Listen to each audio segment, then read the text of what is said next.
Olá! Estamos aqui com mais um Cegonha Talks. Eu, Letícia, com minha parceira Pamela, e juntas vamos desbravar os caminhos da maternidade.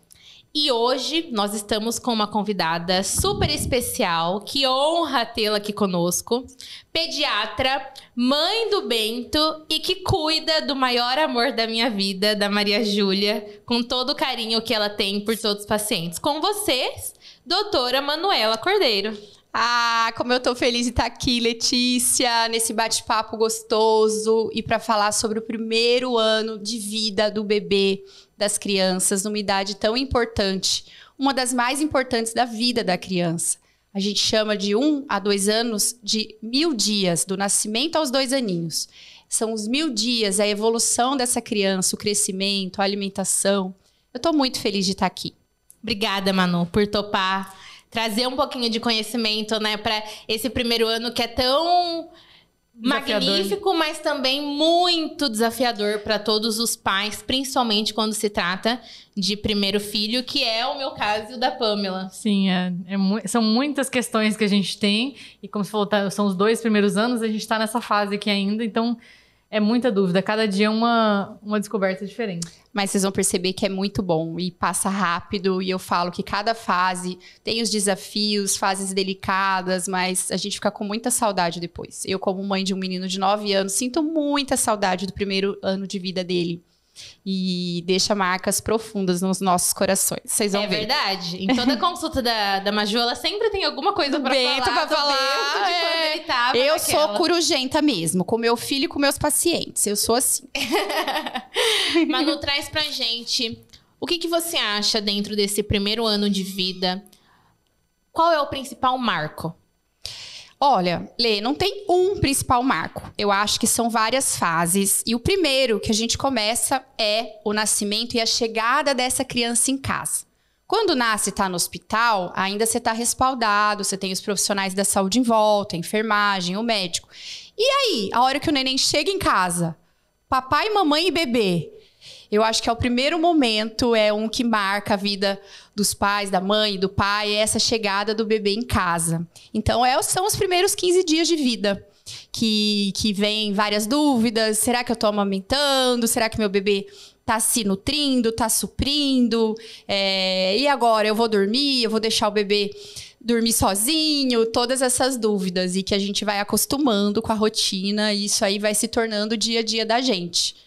Toda mãe quer uma rotina perfeita. E eu sempre falo nas minhas consultas, não existe rotina. A gente que vai entrar na rotina do bebê, no dia a dia do bebê, ele não é uma boneca. Então, cada dia vai ser de um jeito. Tem dia que ele vai dormir mais, tem dia que ele vai mamar mais, tem dia que ele vai dar mais trabalhinho de noite. Então, eu acho que é essa adaptação, essa mudança de vida dos pais nesses primeiros 15 dias. Justamente por causa desses primeiros 15 dias, que é um turbilhão de emoções, tem alguma coisa que a gente consegue se preparar para isso? Mesmo que tenha informação, de cursos, às vezes parece que a gente esquece tudo. Tem muito protocolo hoje, o protocolo do sono, o protocolo da alimentação, da amamentação, mas realmente funciona ou é só no dia a dia que a gente vai descobrindo isso? Pamela, às vezes tem que tomar cuidado com o excesso de informação também, a internet, que a gente tenta fazer o que está escrito e nem sempre é possível, né? Dentro daquela realidade do bebê, eu acho que o que a gente pode se preparar é indo fazer o pré-natal e a primeira consulta, uma consulta pré-natal com o pediatra que vai cuidar dessa criança. Eu gosto muito de receber os pais antes do bebê nascer, que a gente tem tempo de conversar, acalmar o coração, e durante o nascimento, depois do nascimento, já tem relacionamento com esse pediatra. Então, doutora, meu bebê não está dormindo direito, o que eu posso fazer? Eu, como pediatra, conheço essa família, consigo auxiliar. Então, eu acho que de preparação, uma consulta pré-natal bem feita, uma consulta com o pediatra antes do bebê nascer. E tomar cuidado com o excesso de informação da internet. Os cursos estão aí, vários cursos. E eu acho que a gente vai fazendo de acordo com o que vai precisando, vai amadurecendo. Eu sempre dou exemplo. Como que é uma índia na aldeia? Como que ela cuida do seu bebê? Sem muita informação. Então, o alimento tá ali, tá no seio. Esquece um pouco o relógio, esquece os horários. Não, o bebê tem que dormir da meia-noite às 3, de 3 em 3 horas. Onde está escrito? É natureza, bebê saudável, não é prematuro, tá fazendo xixi, tá tudo certo. Vamos também ver a nossa realidade, o nosso coração, e não só o que está escrito. É verdade, ela sempre me fala isso. E eu sempre gosto até de falar para os meus amigos, e, enfim, para quem tá adentrando para esse universo da maternidade, que eu sou uma mãe prática. Eu falo, eu sou prática, e muito disso vem do acompanhamento com a Manu, porque ela traz isso, realidade. O que funciona pra você dentro da sua vida, dentro da sua rotina familiar, da sua casa. E eu acho que isso, às vezes, tá um pouco distorcido hoje, né, Manu? As pessoas estão muito querendo fazer aquilo que vem, mas que muitas vezes não cabe dentro da sua casa. E você entra num looping de, meu Deus, eu não tô dando conta. Peraí, vamos dar uma acalmada. Culpa, que a gente falou no primeiro episódio lá, que aí você não dá conta de tudo. Isso, eu falo que às vezes tem os luxos da maternidade também, né? Aquele, quando o bebê ainda vai nascer, tudo que você se prepara, não, porque eu vou comprar esse berço maravilhoso, porque meu neném vai dormir a noite inteira nele, a cadeirinha que balança. E nem sempre a gente vai usar. Então é a realidade. Não, o meu bebê não para no berço, meu bebê para no colo. Então não interessa se seu berço é o mais caro, se o seu berço é confortável. A gente vai adequar a realidade do bebê, um jeito para os pais descansarem, com segurança, né? O bebê em segurança, mas não precisa ser com todo o luxo da maternidade. Então eu acho que depois que nasce o nenê, a gente vê bem qual é a realidade, o que usa, o que não usa. Então, a praticidade da Letícia, que eu gosto muito também. Uma mãe prática, uma mãe que tá aberta às mudanças, alterações. E isso, gente, é pra gente ser feliz. Se a gente quer seguir um padrão da internet, seguir os cursos, não. E o bebê tem que dormir, o bebê tem que arrotar, o bebê tem que isso. Você sofre. Quem acaba sofrendo são os pais. Então, se a gente leva um negócio mais leve, não, meu bebê tá engordando, meu bebê tá bem, tá indo num bom pediatra, tá pesando, tá ganhando peso. É isso que a gente quer. Ser feliz com os filhos e criar memórias. A gente fica tentando achando que eles vão usar tudo que a gente compra antes, né? Mas, na verdade, é melhor ir comprando se vai surgindo a necessidade, né? Exatamente. E você falou da consulta pré-natal, né? Com quanto tempo antes seria o ideal pra gente fazer essa consulta pré-natal? Olha, a partir da 20ª semana de gestação, já é bom ir. Você já sabe o sexo do bebê, já fez ultrassom morfológico, já pode marcar. E até umas 35 semanas eu gosto de receber, porque a gente orienta a fazer a malinha da maternidade, o final do enxoval, algumas medicações. Muita dúvida. Então, tem a questão do umbigo também. São inúmeras questões. Inúmeras. Isso. As vacinas, o que eu faço, rede particular. Isso aí é o pediatra, e essa consulta pré-natal é o que a gente começa a orientar os pais. Então, é bem importante. Entre 20 semanas a 35 semanas de gravidez, já pode marcar. É importante a gente ir um profissional que a gente confie, porque depois do parto, né, vão surgindo vários profissionais que entram no quarto de 5 minutos, que não deixam a mãe descansar, que fique claro. Já fica no hospital, né? E aí é muita informação que você tá ali, você não consegue dormir, você acabou de ter teu filho e você não consegue absorver muita coisa. Então, essa consulta antes... a mãe tá bem cansada, parto normal, a cesárea também... E aí, às vezes, o pediatra passa mais rápido a visita, que a gente chama, não dá tempo. E às vezes falou e você não lembrou. Então, a primeira consulta do bebê também, o ideal é que seja de 5 a 7 dias de vida, desde que esteja tudo bem. Se tiver alguma intercorrência, tem que ir antes.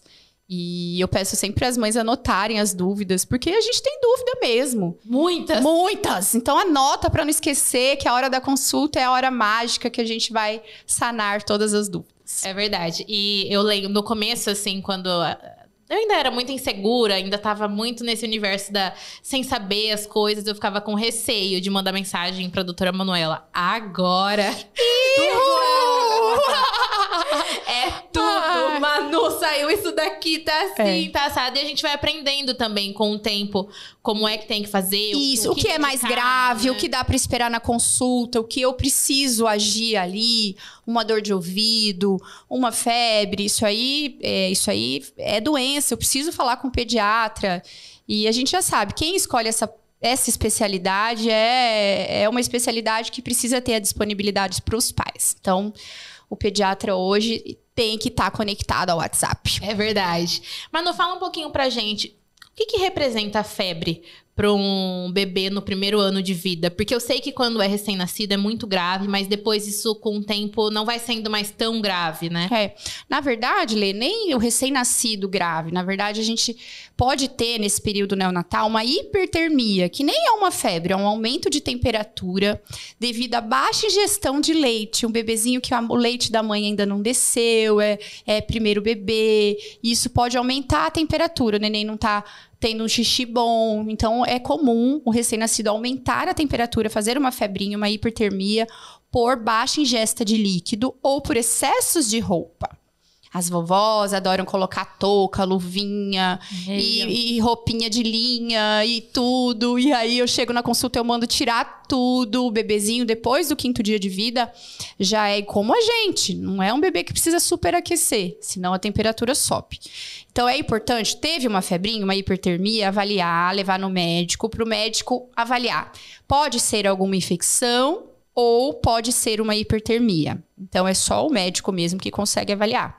Um recém-nascido de temperatura aumentada também pode ser um sinal de infecção. Então, a gente tem que afastar isso. Estar atento, né? Estar atento. A febrinha é sinal de inflamação, de infecçãozinha.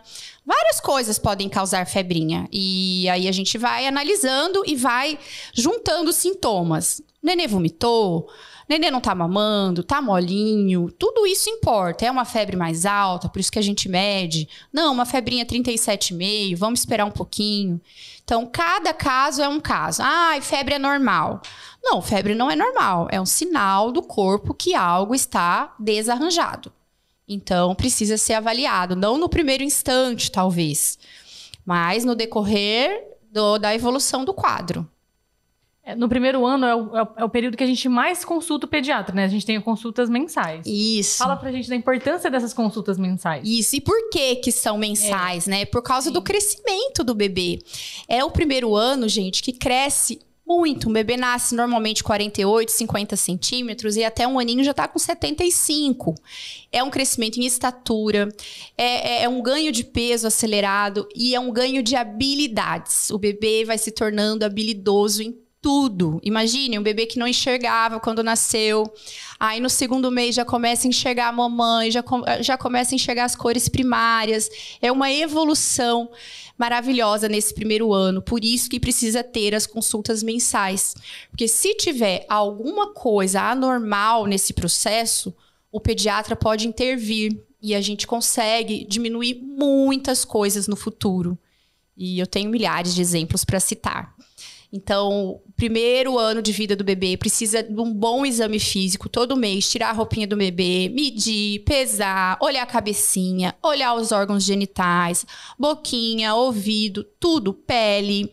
Eu falo que é da cabeça aos pés. Eu já começo meu exame físico quando o bebê entra no colo da mãe. E aí, a hora que a gente deita, a gente faz esse exame físico bem feito.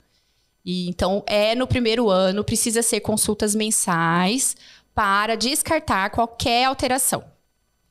E Manu, o que entra dentro desse primeiro ano em relação aos saltos de desenvolvimento? Que muito se fala hoje, né?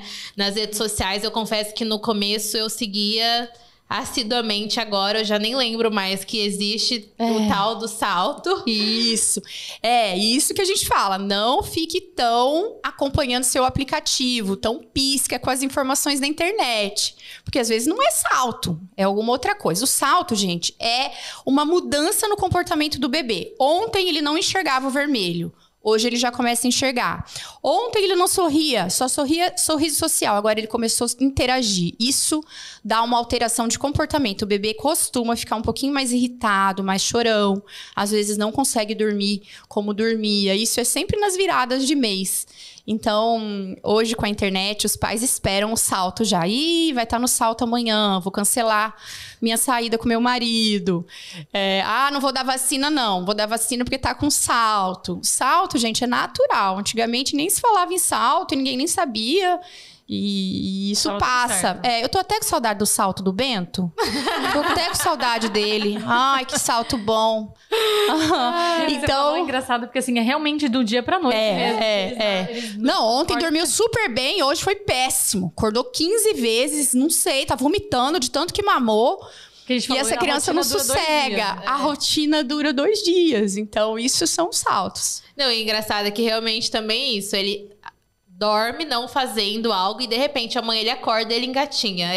Do dia pra noite é desenvolvendo habilidade muito rápido, é muito rápido. A parte motora também, quando começa a sentar 6 meses, 7 meses, começa a engatinhar, daqui a pouco começa a subir, daqui a pouco solta a mãozinha, dá os passinhos, a fala.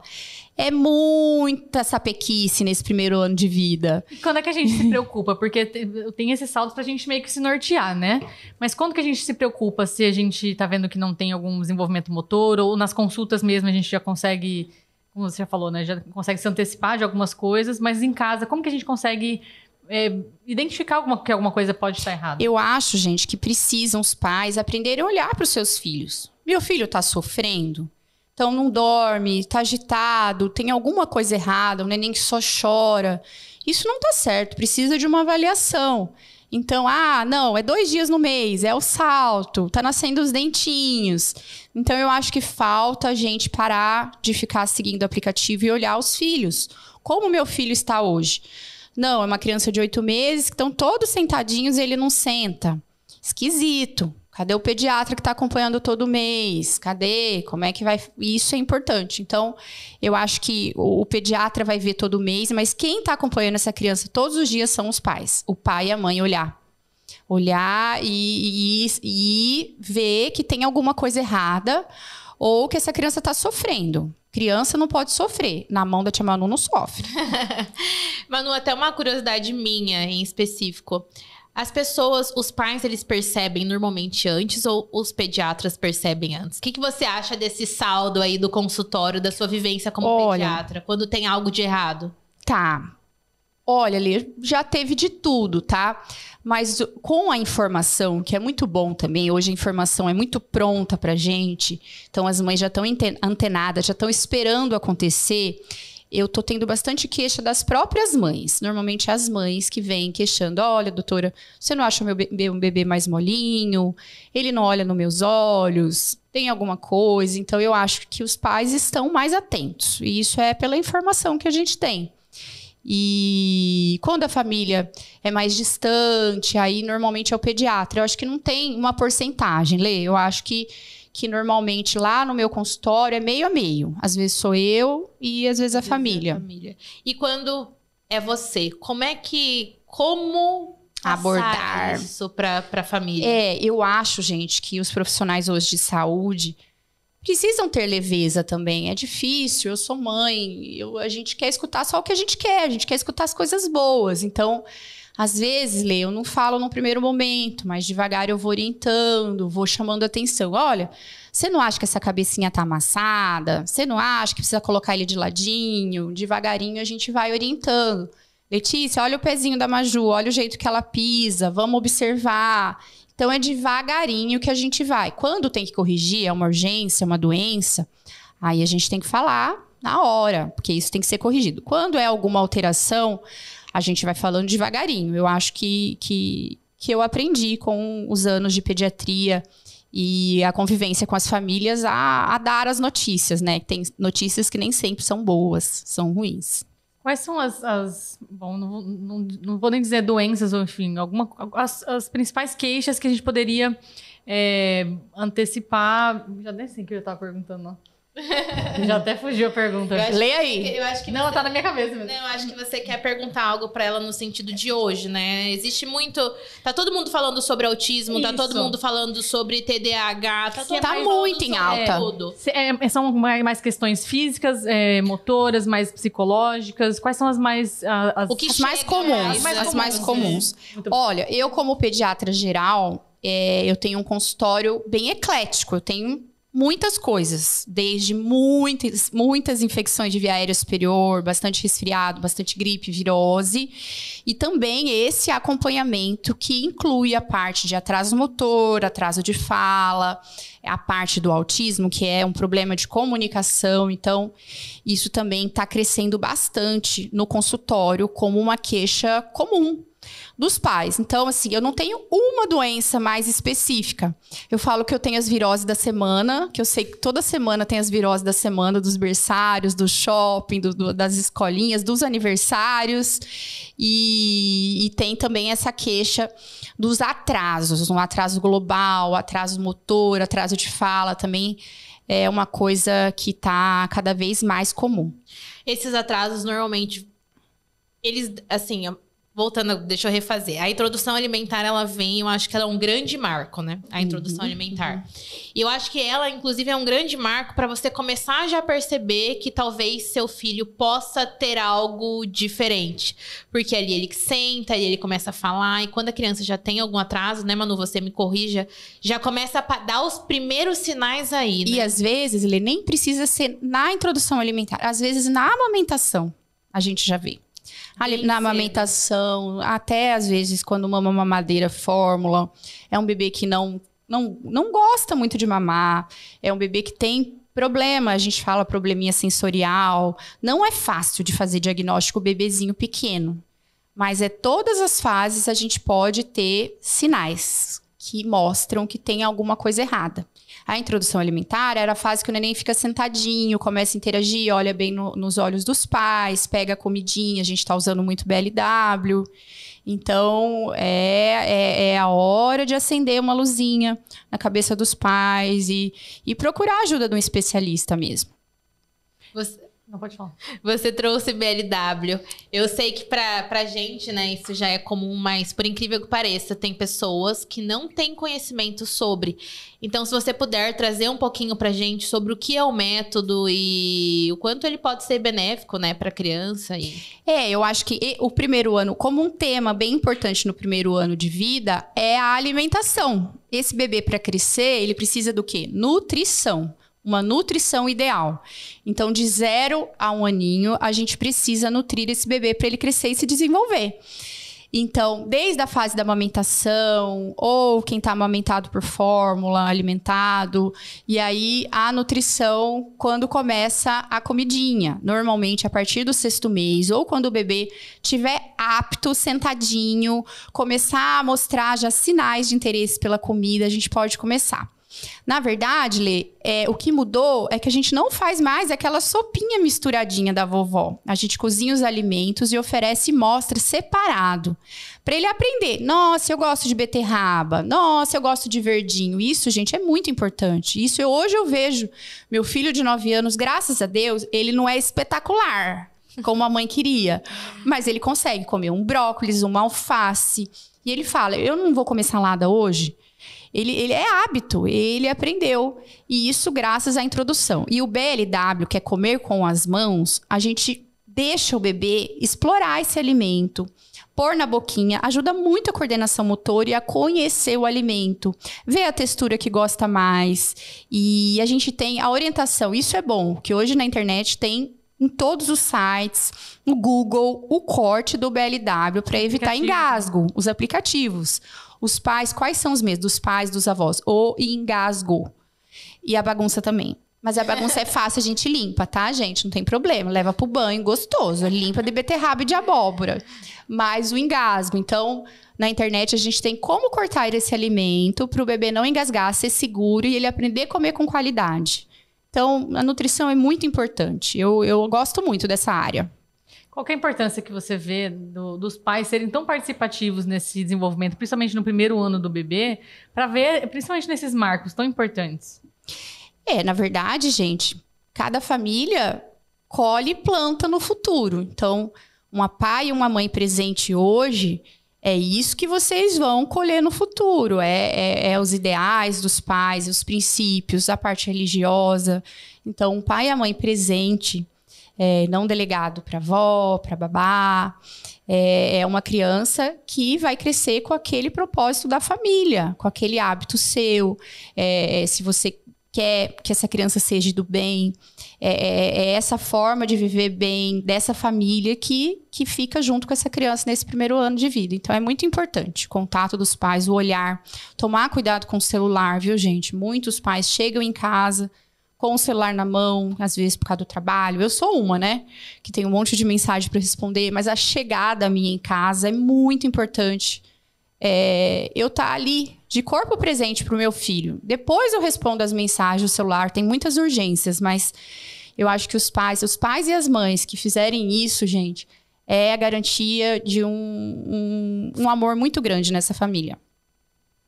Manu, você agora até trouxe, né, essa questão do celular. E a tela não é só um problema para as crianças, a tela é principalmente um problema para os adultos. E eu vejo muita gente falar sobre isso também. Até agora, nas redes sociais, a gente vê todo mundo falando sobre tudo. Mas esse chegar em casa e ter aquele tempo de qualidade mesmo com o seu filho, parar, brincar, olhar nos olhos. E é ali que você cria nesse primeiro ano aquele vínculo, né? A Manu sabe da minha história. Enfim, eu não conseguia amamentar a Maju. E o que eu mais escutei era: você não vai criar laço com essa menina. E, meu gente, Deus, que doideira meu Deus. Aonde? Meu Deus. É cruel falar isso. É cruel, é um amor, gente, que não só quem é mãe e pai sabe explicar. Então, não é porque amamentou, porque foi parto normal, foi cesárea. É o dia a dia com os filhos. Letícia nunca teve nem babá, né, Lê? Verdade. É esse contato. Então, isso você pode ter certeza que você vai colher bons frutos na vida dessa menina. Então é muito bom. E agora sobre telas, Manu? Ai! Manu! Nossa. Olha, gente, na verdade, a gente tá no século XXI, ano de 2024. Não é Jurassic Park, né? Isso existe. Lá em casa tem televisão, tem um tabletzinho, um notebook, um videogame. Mas a gente tem que ensinar a usar isso com sabedoria e nos horários ideais. Não dá pra uma criança pequena acordar e ligar a televisão num filminho. Acordar, gente, vamos conversar. Filho, como é que foi sua noite? Você dormiu bem? A tela atrapalha a concentração, atrapalha a alimentação. Aquela criança come sem saber o que está comendo e prejudica a parte de visão também. O oftalmologista tem alertado a gente: cuidado, tela, tá com muitos casos de miopia crescendo. Então, tomar cuidado com o horário. Ficar sem, gente, 100%, até o segundo ano até dá, mas depois fica difícil, porque eles adoram. Mas tem que ser na hora certa. Não, vamos descansar depois do almoço? Vamos pôr um filminho pra gente? Um filminho legal? Alguma historinha que ensine alguma coisa? A gente prefere até a TV do que o celular e o tablet. Ou um joguinho no tablet que vai ensinar as formas, as cores, tudo depois dos 2 aninhos. Então, vamos usar essa tecnologia com inteligência. E isso para trazer benefícios para as crianças. O aumento do TDAH nessa nova geração, nas crianças em fase de alfabetização, está imenso. E é devido às telas. Os pais não têm tempo, ligam o celular, não querem que a criança atrapalhe o almoço, a reunião, e acaba dando o celular. E aí o negócio vem. A criança lidar com o tédio é complicado, né? Como as famílias estão tendo menos filhos, são crianças super. Eu vejo pelo meu, né? Só um é super. Ele me quer o tempo todo, sempre tem que ter alguém. Então, às vezes, nessa canseira, a gente acaba dando a tela e as famílias estão tendo menos filhos mesmo, e essas crianças não sabem esperar. Tudo é para ontem e tem que ser agora, tem que ser na hora, e a gente acaba cedendo. E isso aí é essa nova geração. Não é fácil, né? Não é fácil. Mas é que o mundo mudou também. O mundo mudou. Eu falo que na minha época não tinha computador. Não tinha celular. Eu brincava de casinha, de boneca. Será que se eu tivesse, como seria a minha infância? Às vezes eu me coloco nesse lugar. Será que eu teria brincado tanto? Hoje eles se interessam mais pelos eletrônicos do que pelos brinquedos. E eu sinto falta também, eu acho que os pais não ensinam as crianças a brincarem, não têm paciência. E eu tive, graças a Deus, pai e mãe maravilhosos. Minha mãe montava casinha pra mim, fogãozinho. Eu sempre brinquei muito de boneca, eu tinha que ser pediatra, porque eu tenho minhas bonecas até hoje, eu sempre amei os bebês. Então eu acho que as famílias têm que ensinar seus filhos a brincarem. Comprar os brinquedos e ensinar a brincar um de cada vez, não ficar tudo jogado, misturado. Isso eu oriento bastante no primeiro ano de vida. Ensinar o bebê a brincar com uma coisinha de cada vez. Porque é muita informação, né? Senão ele se dispersa. Não, e o tanto de brinquedo que tem? Exato. Nem liga pra nenhum. Sim.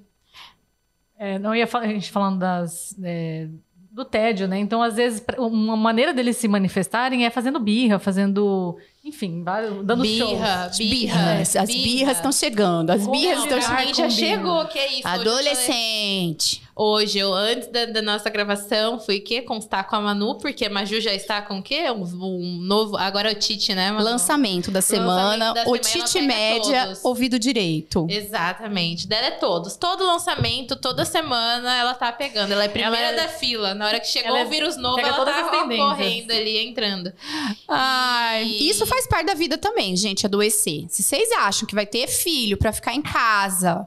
Igual na época da pandemia, que ninguém pegou nada, e depois que saiu foi um boom de vírus, faz parte da vida as crianças adoecerem, e a gente tá aí pra conseguir tratar e evitar as complicações. Então, de 1 a 2 aninhos é a época que pega mais as doenças virais. E às vezes essas doenças complicam, como o caso da Maju com o vidinho. Então, não tá nada normal, a mãe não fez nada de errado, nem o pai, nem a escola, nada. O nenê tá vivo e fica doente, não tem outro jeito. Faz parte da vida. É um processo. Depois eles vão crescendo, isso vai melhorando muito. As crianças adoecem bem menos depois dos 5 anos. Falta só 4. Você agora, ainda voltando sobre telas, você acha que talvez essa seja a maior dificuldade hoje da família como um todo? Porque, assim, na verdade, a tela ela não é um vilão. O problema é que as pessoas não sabem dosar um tempo, né? Eu vejo muito esse como um problema. E nem utilizar, igual ela falou, com sabedoria. Com sabedoria. Uma coisa legal, um filminho legal, pra unir a família. Vamos assistir alguma coisa que fale sobre religião, alguma coisa gostosa, prazerosa de assistir. Na verdade, eu acho que é o excesso mesmo, tá? Saturado. Eu acho que é um dos principais problemas que a gente tem, que a gente vai enfrentar, a saúde mental daqui para frente, os adolescentes, as crianças, os adultos, cada vez mais tendo problemas e que quer ter uma vida ideal, maravilhosa, de revista, de Instagram. E isso me preocupa muito, muito, muito. E eu tento me preparar para orientar essas famílias. Tento mesmo, como mãe e como pediatra. Dentro desse primeiro 1 ano de vida, o que você acha que é bacana de estímulos externos para as crianças fazerem? Por exemplo, colocar ou não colocar na natação bebê? Na escolinha. Legal. Na escolinha, enfim. Olha, gente, depende muito. A natação eu acho muito importante para aprender a nadar mesmo, para a gente prevenir os acidentes. Um bebê de 6 meses que aprende a bater as perninhas e a mergulhar, o risco de afogamento num acidente é menor. Então, eu gosto muito. Quem tiver condição e colocar, eu recomendo sim. Mas nem é para interagir.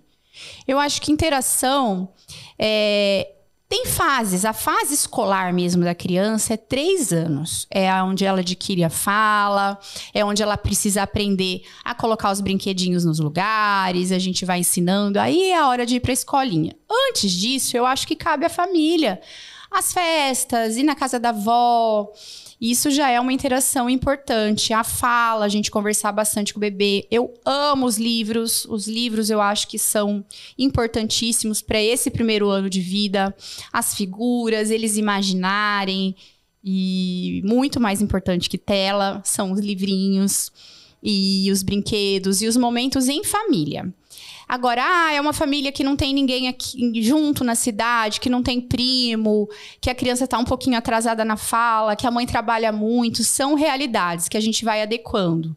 Aí, a escolinha entra nessa.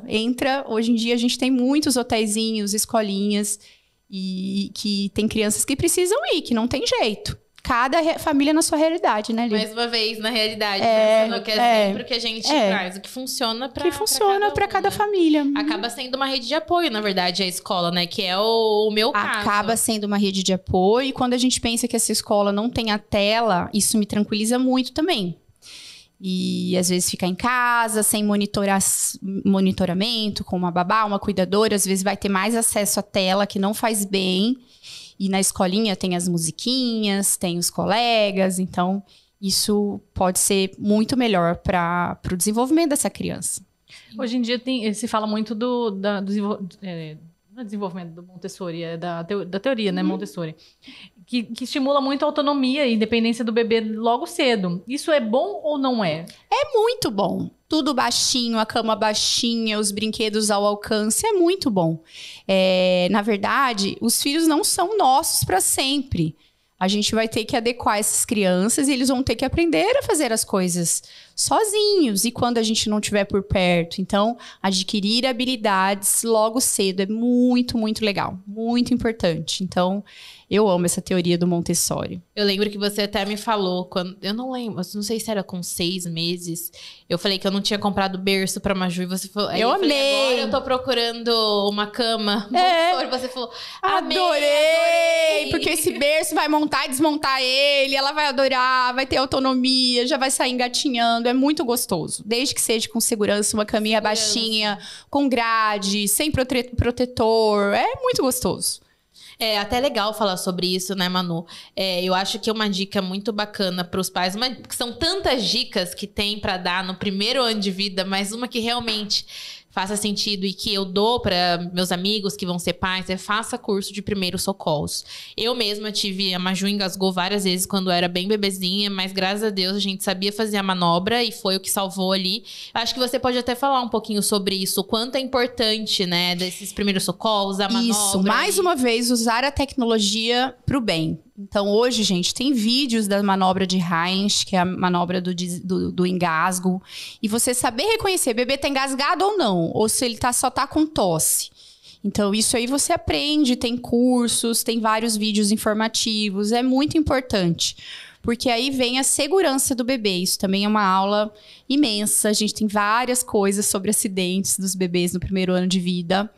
E é em casa, é no berço, é no sono, é nas quinas, é no balde de água, é no escorregão. E dormir na cama dos pais, muito perigoso, que é uma coisa frequente. Toda semana eu atendo alguém que caiu da cama e que a gente fica preocupado com a cabecinha.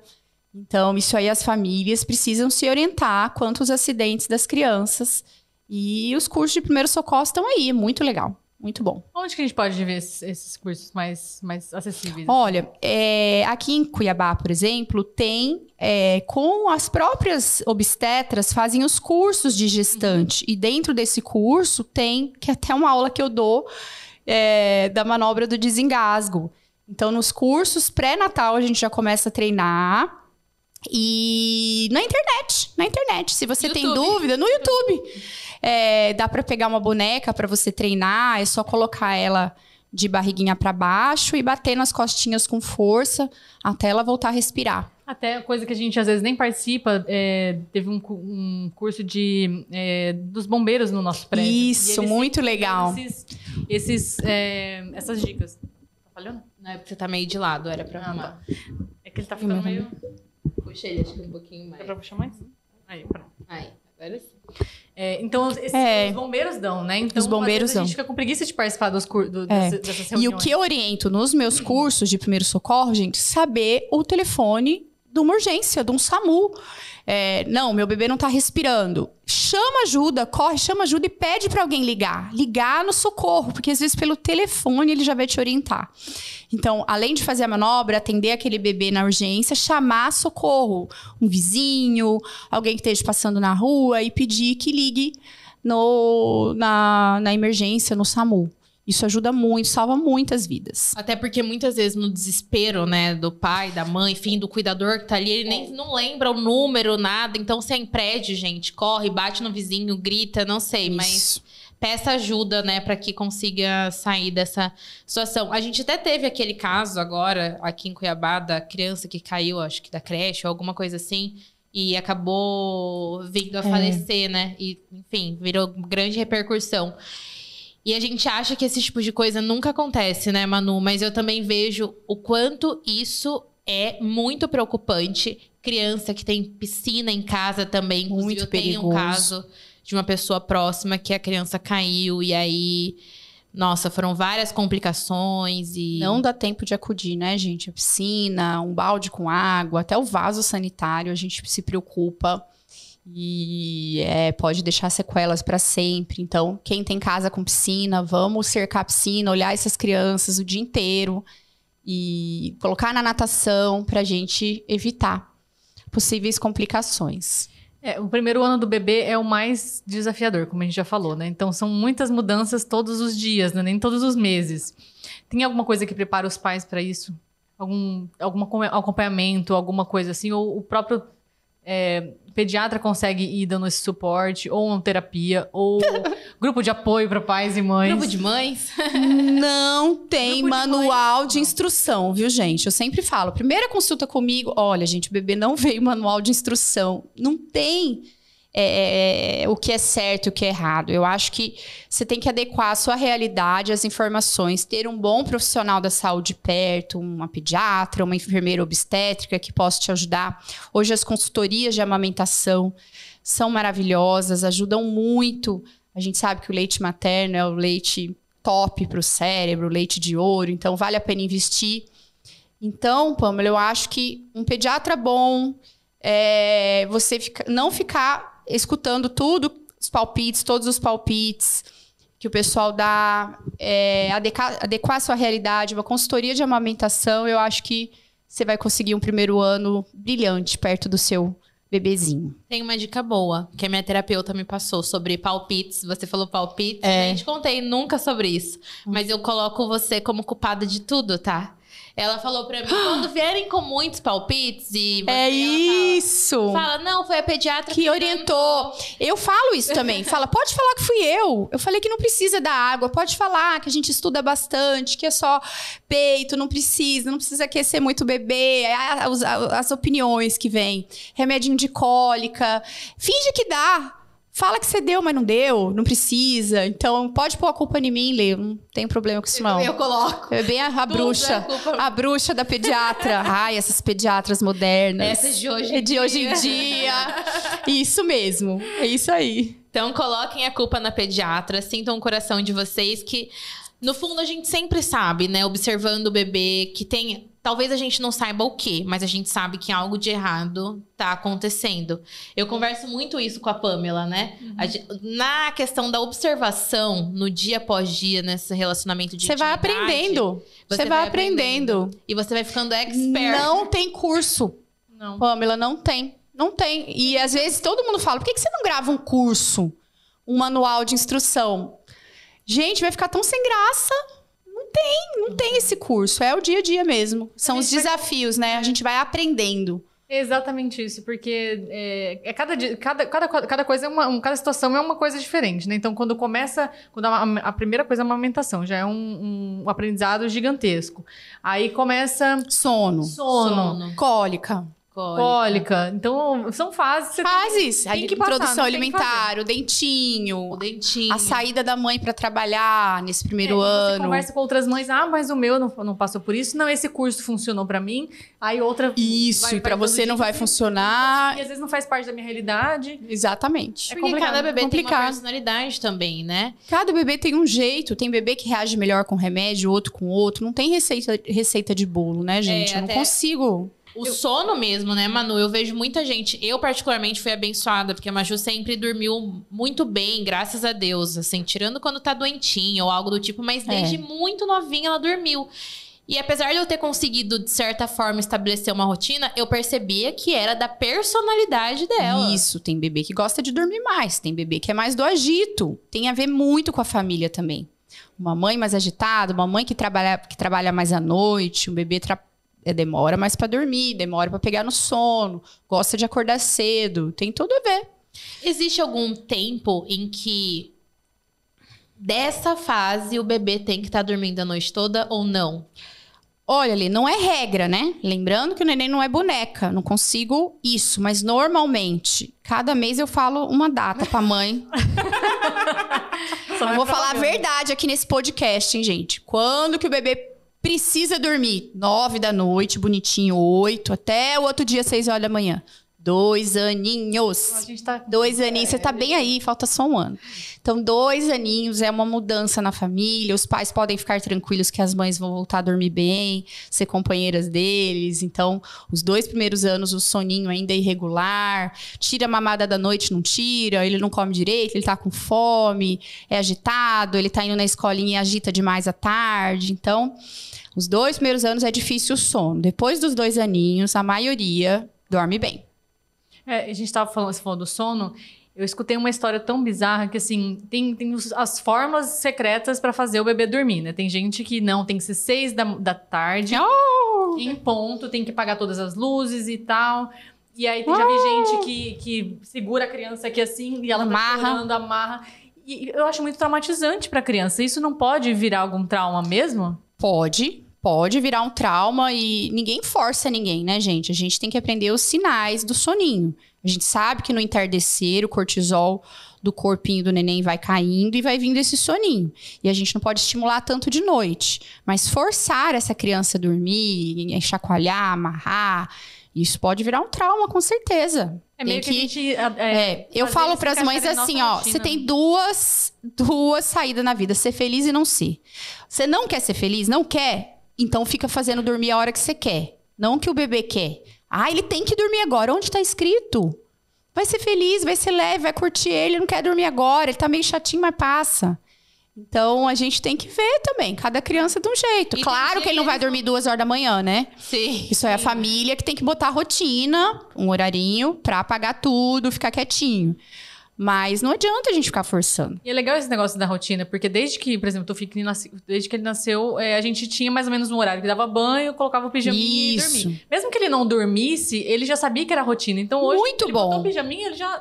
Já começa a dar um soninho. E isso é muito importante. Isso é a gente que estabelece. Esse horarinho do banho, horarinho da janta, do banho, do mamá. Isso a gente pode ajudar. Eles são muito inteligentes. Eu lembro que também você me falou em uma dessas consultas, eles aprendem muito rápido.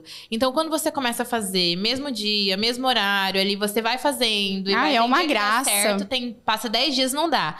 Mas de um tempo, eles se às vezes até acontece da família viajar e eles sentirem falta dessa rotininha de casa. É comum acontecer, dar uma virada no sono. Eles adoram esse horarinho do banho, horarinho de pouca luz, do mamá, pra ir dormindo. Gostam dessa previsão, todo dia igual. E isso é bem legal, a gente pode fazer. Eles são muito inteligentes, sabe tudo. Sabem tudo. Tudo. Meu Deus do céu. Mini gênios. Uhum. Hoje, Maju olhou pra mim e já queria subir na maca pra ser examinada. Ela achou que eu tava falando muito. Ela queria uma consulta um pouco mais ligeira. Queria subir na maca. Eu não tô entendendo. Já sei como funciona. Minigênia, já tô entendendo essa consulta, tia Manu. Não quero mais conversa, não. Ai, bonitinha, eu né? aguento. E quando ela chegou na clínica, ela já olhou e foi andando pro canto onde tem os brinquedos. Brinquedoteca. Já tá. Eu não aguento. E agora até, né, que ela tá com vai fazer 1 e 3 praticamente. Apesar da gente trazer esse tema do primeiro ano de vida do bebê, ela tá ali, né? Praticamente no primeiro Acabou ano de sair de um aninho, né? Acabou de sair de um aninho. Mas ainda tá bem também dentro de um aninho. Muitas coisas eu percebo que ela já está fazendo que eu achei que demoraria mais pra ela fazer. E até hoje a Manu falou, não, mas isso é da personalidade dela. Manu, como lidar com a birra? Como lidar com crianças que têm personalidades mais fortes? Ou que... Tem gente que realmente aprende, acho que com maior facilidade, né? Ou é mais Enfim, agitada. mais agitada ou menos. E tem criança que tá à frente do desenvolvimento. Tem 1 ano e meio, mas o cérebro de 2 aninhos. A fala já começa a falar de tudo. Não é fácil educar, viu, gente? Também bem complicado. O que a gente pede? Cuidado com os gritos. Quanto mais você exacerba essa criança na birra, você grita, ela vai falar, é normal, vou continuar gritando. Então, se você cala, se você quieta, se você faz um olhar de tristeza, essa criança já vai aprender, opa, minha mãe tá quieta, melhor eu parar. E não chamar tanta atenção. Ela tá se jogando no chão, batendo na cabeça, o que eu faço? Tá com birra, larga ela lá um pouquinho, você vai ver, da próxima vez ela nem vai fazer, porque não tem mais graça. Então, Lê, é esse amadurecimento como pai e mãe, conversar bastante com o esposo, alinhar. Quando um fala, tá falado. É não. E não ficar a mamãe deixa, o pai não deixa. Então, lá na minha casa é tudo bem alinhado. Eu e meu esposo, um falou, o outro quieta. E isso é educação. E começa de pequenininho, viu, gente? Normalmente começa as birras mesmo, 10, 11 meses, e já tem bastante conflitos que se jogam no chão. E não adianta. Você vai dar de tudo. Ele tá chorando que quer levar o brinquedo do consultório. Filho, você tem outros brinquedos, esse aqui não vai levar, a gente vai deixar, a gente explica. E às vezes eu nem explico na gritaria, eu explico depois. Acalmou, aí eu falo, olha... Não foi legal o que você fez com a mamãe. Não pode, senão a gente não pode mais voltar lá se você fizer isso. Então é isso que a gente tem que amadurecer e você vai ter que acostumar. Com essa fase difícil, né? Educar vai até que idade será, gente? Pra sempre, eu acho, né? Filha pra sempre, tem jeito. Né? Filha pra sempre. Acho que minha mãe me educa até hoje. Minha mãe também. Então, eu demando dela até hoje. Até hoje. Mas eu tenho que ficar com a avó pra mãe sair. Então vamos acostumar. Faz parte da vida. Tem jeito. De hoje em dia que falam da educação positiva também. Muito legal, muito legal. Cuidado com o que você fala pro seu filho. Essa criança é birrenta, ele só chora, ele não come nada, tá gordo e não come nada, esquisito. Cadê o parabéns, elogia? Filho, que delícia, você comeu a carninha.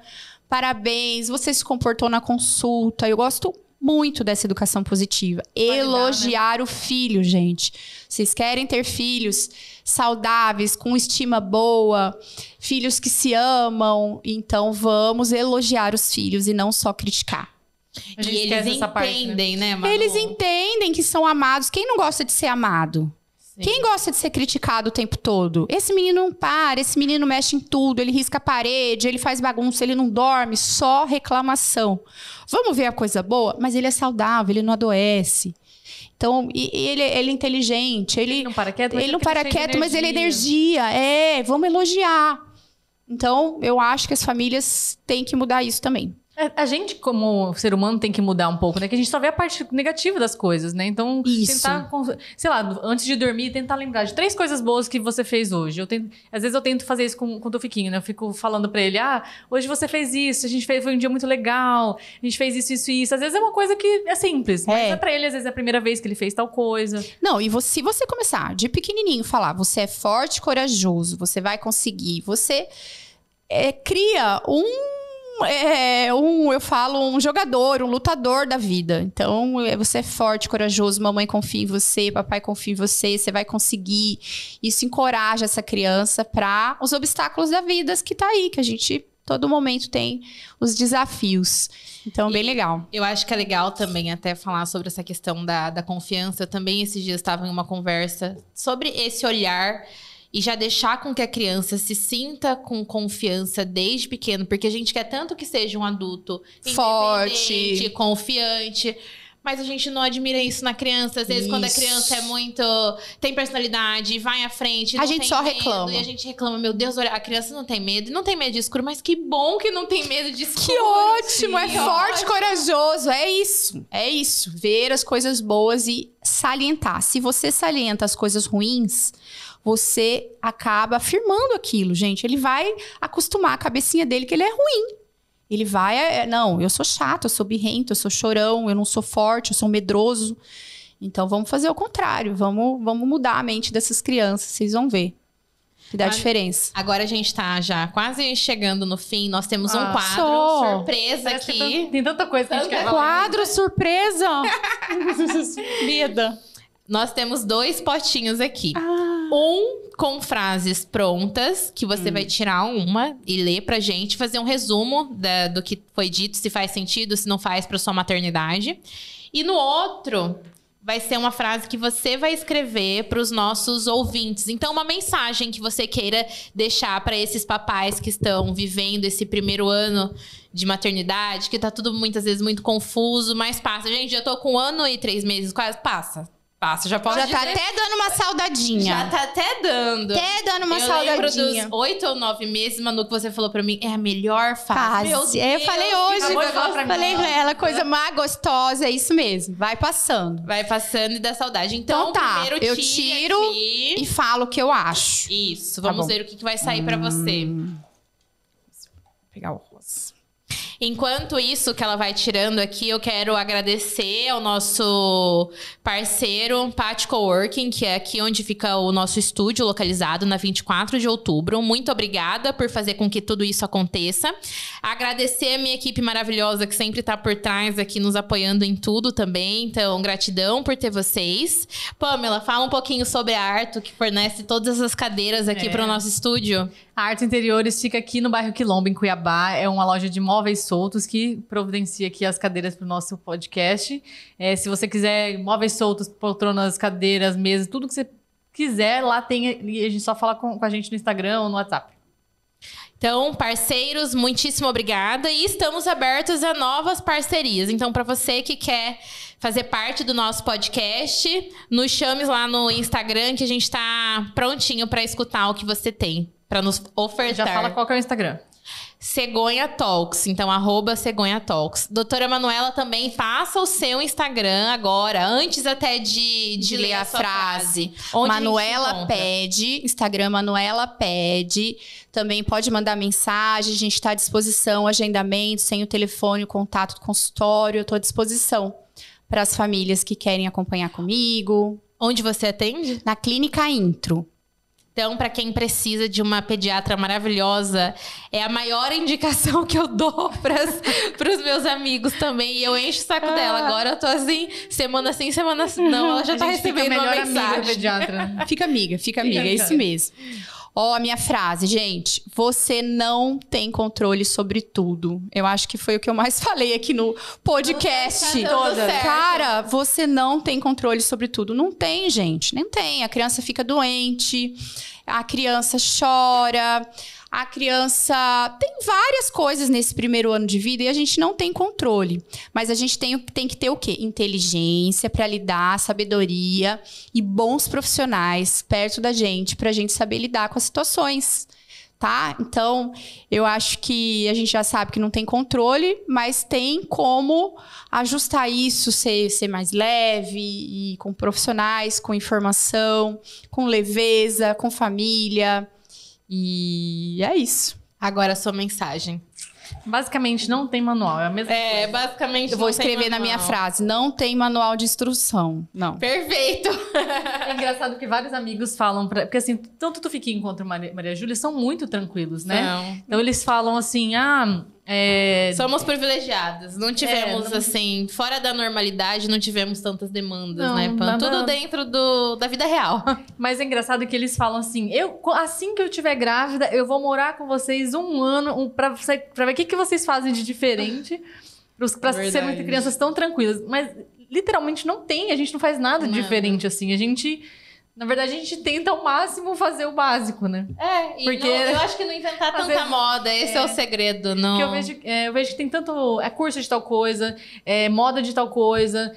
Você tem que fazer tal coisa. Gente, não, se for pra fazer tudo, a gente não vive. Então, a gente tenta... de informação. A gente tenta dar uma controlada e filtrada. E eu acho que não é só na informação da internet, não. É das pessoas também, que às vezes chegam com palpite. Não pilha, gente. Não dá uma pilhada. Tenta, assim...